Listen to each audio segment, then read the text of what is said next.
following newscast is based on the wide world of social media. The stories are real. The reporters are really real because they are you, the members of social media. All Facebook names have been abbreviated for user protection. This is the Social News Media Network.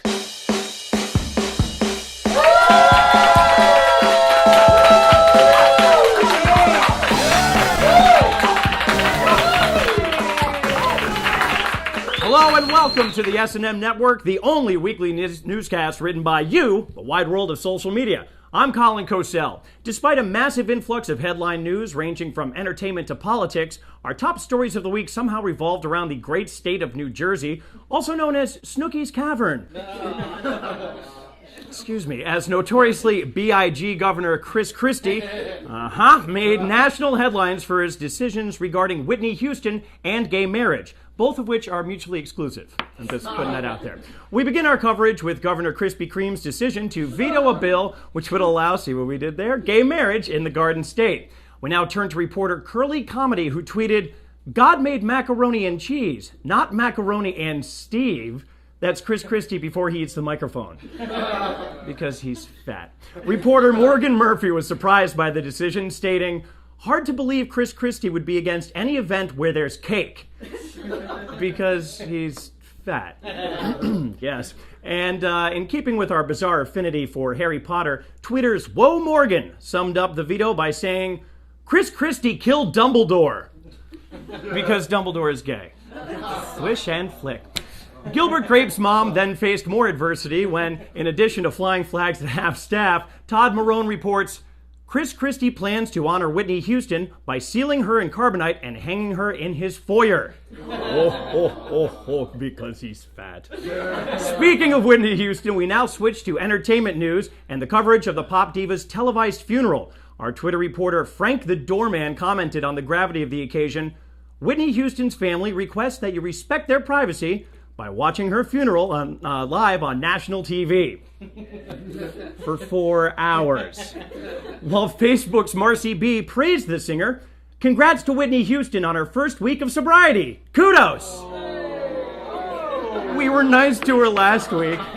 In other inappropriate entertainment news, we now turn our attention to the Grammys, which have taken quite a beating. Speaking of beatings, Chris Brown came out swinging on Twitter. He said, "Hate all you want because I got a Grammy now. That's the ultimate f*** off." This is a guy who beats women, right? Okay.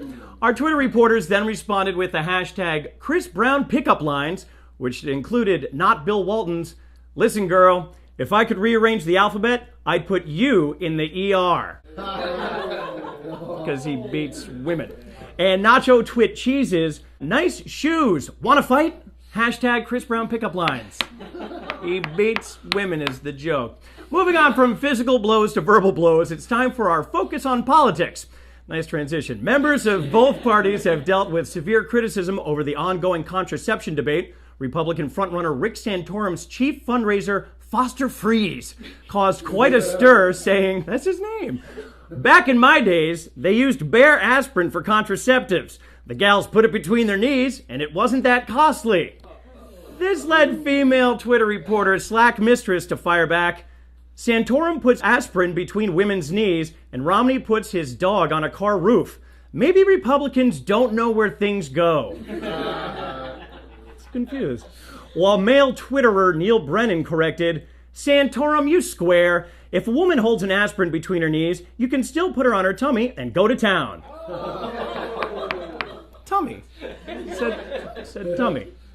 President Obama, on the other hand, is still facing ridicule from the Catholic Church, despite his changing a healthcare mandate which would require Catholic institutions to provide contraception. Our political consultant, Twitter's The Canada Party, because we need Canada to talk about the U.S., had a very interesting perspective by saying, "If altar boys could get pregnant, then you can bet the Catholic Church wouldn't be fighting Obama on the birth control requirement." Because they're pedophiles. All right, news fans, it's time for this week's Trendy McTrenderson. With hope that this is the last time we ever see them again, the world of Facebook was riddled with these "what I do" pictures. Another rather redundant and irritating thing that it kept coming up, but A few of them actually did make us chuckle, so we'll share them with you. Here's one about actors. It's pretty astute. They do smoke pot and wait tables. And we love our Star Wars here at SNM, so here's one about stormtroopers. Those poor stormtroopers. And then there's this harsh one that's trying to end the entire trend. They just want it to stop, apparently. It's rough. And hey, look, there's one about the SNM network. We made it ourselves. But there was this one particular What I Do that made me personally laugh. It was this one about Bill Cosby. Here I go doing my bad Bill Cosby imitation. What my parents think I robble stopple. What I think I grabble flibber blopper. And of course, what I actually mumbo jumble stickle with the papa skipper libber gibber socks and the tiny whitey frogger. Puddin' pops. Thank you. And that is this week's Trendy McTrenderson. We now turn to sports, which has seen Nick star Jeremy Lin's Linsanity continue to trend through Twitter and Facebook. Speaking of Facebook, reporter Neil Brennan has the inside scoop on Lin's origins with his tweet, while at Harvard, Jeremy Lin stole the idea of playing in the NBA from the Winklevoss twins. They invented Facebook. Rumors have emerged that Kim Kardashian has shown interest in dating Lin, or as we'll call it, Linterest. Yeah, we're starting trends, thank you, which prompted Twitter reporter not Bill Walton to comment, Jeremy Lin and Kim Kardashian are set to meet. Lin has played against some awful defenses lately, but this will be his easiest scoring opportunity. Because she's a slut. Hot dog down a hallway. Not Bill Walton continued his Lin coverage with, after Jeremy Lin's first loss, ESPN used the headline, Chink in the Armor.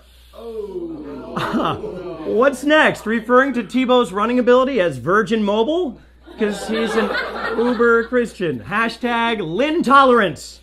We made that one up too. Thank you. From one Asian sensation to another, we go to the Westminster Kennel Club Dog Show, where Twitter's John Moe reported, a Pekingese named Malachi won Best in Show at Westminster. Malachi celebrated the win by having absolutely no idea what just happened. And we're going to blame that on Christie being fat. See, we tie it all together. Well, folks, that's going to do it for this week's S&M Newscast. Be sure to tune in next week to get the best headline news coverage around, as well as to find out if you or someone you know is one of our reporters. And if you'd like to be one of our contributors, simply take a screen grab of that hilarious status update and tweet and send it on over to us at snmnetwork2012@gmail.com. For more episodes, content, and all that fun stuff, please visit our website at socialnewsmedia.net and follow us on Twitter at SNM Network. You can also check us out on NewYorkComedyWorld.com and LaughSpin.com. On behalf of all of us at the S&M Network, I am Colin Cosell reminding you to watch what you say, because we are. Thank you.